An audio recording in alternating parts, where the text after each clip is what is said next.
தசமகா வித்யா பார்த்துட்ருக்கோம். இங்கே பாருங்கள், இந்த மாதிரி கொஞ்சம் ஏறிலாம் இறங்க வேண்டியது இருக்குது. அதனால தான் வந்து நல்லா கை கால்லாம் இருக்கும்போதே எல்லாம் வந்துட்டிங்கன்னா வழிகள்லேருந்து தப்பிக்கலாங்க. பாருங்கள், சாரை பேட்டி எடுத்து மடித்து கட்டிட்டு வராரு சாரு. இதோ ஜெய்மா காமாக்கியா.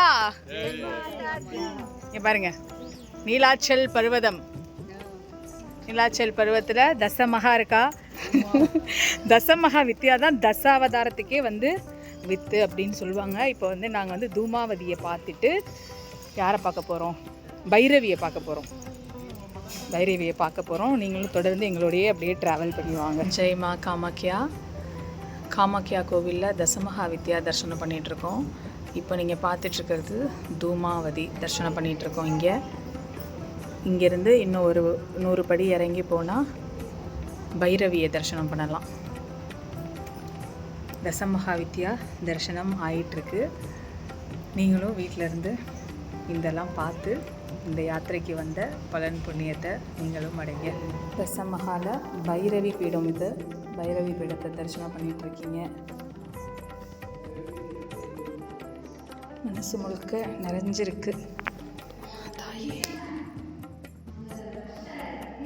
தசமகா வித்யாவில் இப்படி நீங்கள் ஏறி வந்தீங்கன்னா, ஏறி வர வழியிலேயே உங்களுக்கு தாரா பீட். தசமகால தாரா. தசமகால இப்போ தாராவை தரிசனம் பண்ணிகிட்ருக்கோம். நீங்களும் தரிசனம் பண்ணிக்கோங்க. தசமகால வழியிலேயே அடுத்த பீடம் வந்து காளி. தசமகால காளியோட இடம். தசமகால காளியை தரிசனம் பண்ணோம். காளியை தரிசனம் பண்ணிவிட்டு இப்போ வந்து சின்ன மஸ்தாவை பார்க்க போகிறோம். தசமகால சின்ன மஸ்தாவை பார்க்க வந்திருக்கோம். இங்கே உள்ள சின்ன மஸ்தாவுடைய பீடம். காமாக்கியாவுக்கு நீங்கள் வந்தீங்க அப்படின்னா சின்ன மஸ்தா தான் ஃபஸ்ட்டு. சின்ன மஸ்தாவை தாண்டி தான் நீங்கள் மற்ற இடங்களுக்கெல்லாம் போகணும். தசமகால அடுத்து 8ஆவதாக புவனேஸ்வரியை பார்க்குறதுக்காக வந்திருக்கோம். இது வந்து தசமகா அந்த காரிடார்லேருந்து காமாக்கியா காரிடார்லேருந்து கொஞ்சம் வெளியில் வந்து மலை மேலே ஏறி வரணும்.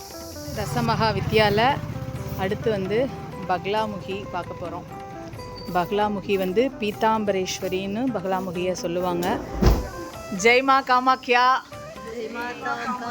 எல்லாரும் வந்து காமாக்கியா தர்ஷன் முடிச்சுட்டு எல்லாரும் தசமகாவும் பார்த்துட்டு அப்படியே பாதி டயர்டோட பாதி ஹாப்பினஸோட ஃபுல் ஹாப்பினஸ்ஸு. ஆமாம், நேற்று நைட்டு பெங்களூர்லேருந்து வந்தவங்கலாம் நேற்று நைட்டு 12 மணிக்கு ஆரம்பித்தாங்க. இன்னும் போய் ரூமுக்கு போய் ரெஃப்ரெஷ் ஆகலை. பட் தர்ஷனம் வந்து ரொம்ப அற்புதமாக அருமையாக எல்லாம் பார்த்து எல்லாருமே தர்ஷனம் பண்ணிட்டு நிற்கிறாங்க. எப்படி இருந்தது? எல்லாரும் ஹாப்பி தானே?